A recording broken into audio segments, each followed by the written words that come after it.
Hi this is Ravi. Welcome to today trending talks. 2 రోజుల క్రితం mega power star Ram Charan కి Wales university నుంచి doctorate గౌరవం అందుకున్నాడు. అయితే ఇక్కడ ఎన్టీఆర్ ఫ్యాన్స్ చాలా పెద్ద వివాదం చేస్తున్నారు. అసలుకి డాక్టరేట్ అందుకున్న రామ్ చరణ్ బానే ఉన్నాడు, ఇచ్చిన యూనివర్సిటీ బానే ఉంది, కాకపోతే జూనియర్ ఎన్టీఆర్ ఫ్యాన్స్ కి ఏమైంది, వాళ్ళెందుకు ఈ విషయాన్ని వివాదం చేస్తున్నారు? ఇప్పుడు డీటెయిల్డ్ గా చూద్దాం. చివరి వరకు చూడండి, చాలా ఇంట్రెస్టింగ్ గా ఉంటుంది. ఎప్పుడైతే రామ్ చరణ్ గారు డాక్టరేట్ అందుకోబోతున్నారు అనే వార్త వైరల్ అయిందో అప్పటి నుంచి టాలీవుడ్ లో రకరకాల చర్చలు జరిగాయి. అప్పుడే రామ్ చరణ్ కి డాక్టరేట్ ఎందుకు ఇస్తున్నారు అనే దాని మీద కూడా చర్చలు జరిగాయి. ఇంకొంతమంది డాక్టరేట్ అందుకోవడానికి రామ్ చరణ్ అర్హుడు అనే వాదన కూడా జరిగింది. సరే, ఇదంతా పక్కన పెడితే ఎప్పుడైతే రామ్ చరణ్ తమిళనాడు వెళ్లి వేల్స్ యూనివర్సిటీ నుంచి డాక్టరేట్ గౌరవం అందుకున్నాడో ఆ తర్వాత ఒక ప్రెస్ మీట్ జరిగింది. ఆ ప్రెస్ మీట్ లో రామ్ చరణ్ గారు అలాగే పక్కన వేల్స్ యూనివర్సిటీ వైస్ ఛాన్సలర్ కూడా ఉన్నారు. ఇప్పుడు ఈ ప్రెస్ మీట్ లో ఒక రిపోర్టర్ ఒక ప్రశ్న వేశాడు. రామ్ చరణ్ గారికి ఎందుకు డాక్టరేట్ గౌరవం ఇస్తున్నారు అని అడిగాడు. మైక్ అందుకున్నటువంటి వైస్ ఛాన్సలర్ గారు భారతదేశానికి ఆస్కార్ అవార్డుని తీసుకొచ్చాడు, మరి మేము డాక్టరేట్ ఇస్తే తప్పే ఉంది, అందుకే ఇచ్చామంటూ కామెంట్ చేశాడు. ఇంతవరకు బాగానే ఉంది, కానీ ఇక్కడే అసలు విషయం అయితే మొదలైంది. అదేంటంటే ఆస్కార్ అవార్డు తీసుకొచ్చింది ఎవరు, కేవలం రామ్ చరణ్ మాత్రమేనా అనే ప్రశ్న ఇప్పుడు జూనియర్ ఎన్టీఆర్ ఫ్యాన్స్ కి బాగా నష్టానికి ఎక్కేసింది. అవును, మొదటి నుంచి RRR సినిమా మీద చాలా వివాదాలు జరిగాయి. రామ్ చరణ్ అండ్ జూనియర్ ఎన్టీఆర్ ఇద్దరిలో ఎవరు బాగా నటించారు, ఎవరు బాగా సినిమాని రక్తి కట్టించారు అనే అంశం మీద చాలా రకాల వివాదాలు జరిగాయి.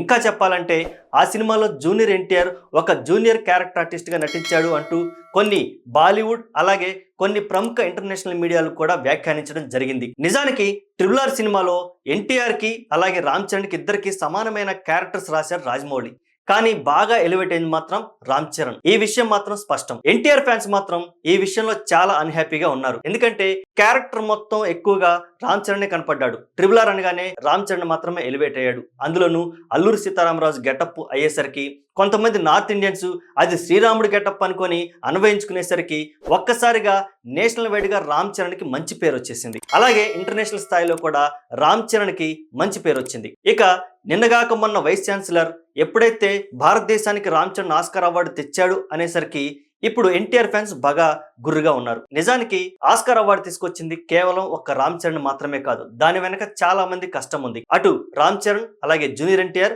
అలాగే రాజమౌళి అలాగే కీరవాణి అలాగే చంద్రబోస్, పాటలు పాడినటువంటి రాహుల్ సిప్లిగంజ్ మరియు కాలభైరవ, ఇంతమంది కష్టం ఉంది అక్కడ. అందుకనే ఈ పాటకి ఆస్కార్ అవార్డు దక్కింది. ఒక పాటకి వచ్చినటువంటి ఆస్కార్ అవార్డుని కేవలం రామ్ చరణ్ మాత్రమే తీసుకొచ్చాడు అంటూ వైస్ ఛాన్సలర్ గారు ఎప్పుడైతే చెప్పారో అప్పుడు ఎన్టీఆర్ ఫ్యాన్స్ కి బాగా మండిపోయింది. సినిమా మొత్తాన్ని బుస్కందాల మీద వేసుకొని ముందుకు నడిపించింది రాజమౌళి ప్లస్ ఎన్టీఆర్ అండ్ కీరవాణి అయితే కేవలం రామ్ చరణ్ కి మాత్రమే ఇది ఎంటగట్టడం ఎంతవరకు సమంజసం అంటూ ఫ్యాన్స్ సోషల్ మీడియాలో రచ్చరచ్చ చేస్తున్నారు. మరి ఈ వివాదం చివరికి ఎక్కడి వరకు వెళ్తుంది?